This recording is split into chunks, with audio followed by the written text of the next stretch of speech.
नमस्कार जय जगन्नाथ श्री लाइफटेक चैनल को आपको स्वागत। आपण मान सम्मुखें आज गोटे जिनस रखी नुआ जिनिस जे आमर प्रत्येक सरकारी योजना रे आपणकर आधार डिबिट आवश्यकता होची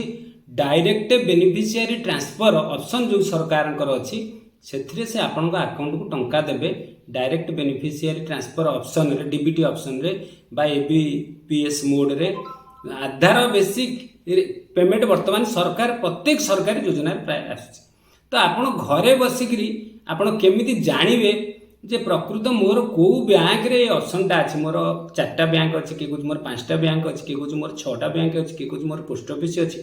तो एगुडा घरे बसिकरी आपण मोबाइल निज मोबाइल रे निज आधार रे बैंक चेकिंग केमिति करिवे डीबीटी ऑप्शन रे मोर को बैंक अछि एटा आपनकर निहाती जानिबा दरकार प्रत्येक लोकर एई पई आवश्यकता अछि। तेणु वर्तमान आज आसंतु आमे से विषय घरे बसिकरी केमिति चेक करके देखि परिबा हमर को बैंक अकाउंट अछि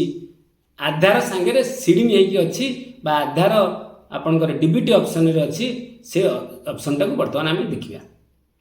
एथरे आपनको गोटा काम करिया पड़िबो आपण क्रोम ब्राउजर आपण खोलिबे प्रथम आपण से क्रोम ब्राउजर खोलिला परे आपणकर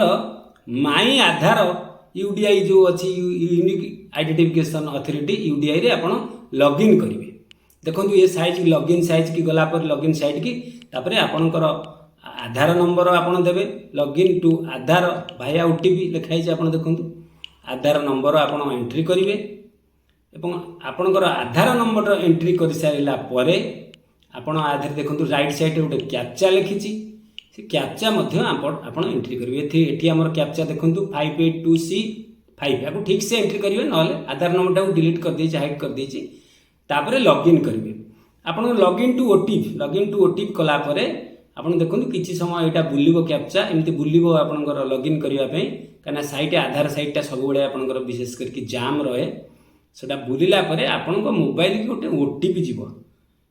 निहाती आपनकर ओटीपी गला देखो ओटीपी आपनकर मोबाइल जो मोबाइल आधार सीडिंग अच्छी से ओटीपी गला एवं तार वैलिडिटी होची मात्र गोटे मिनिट भितर आपन देखो से लिखी रेस्पोंड ओटीपी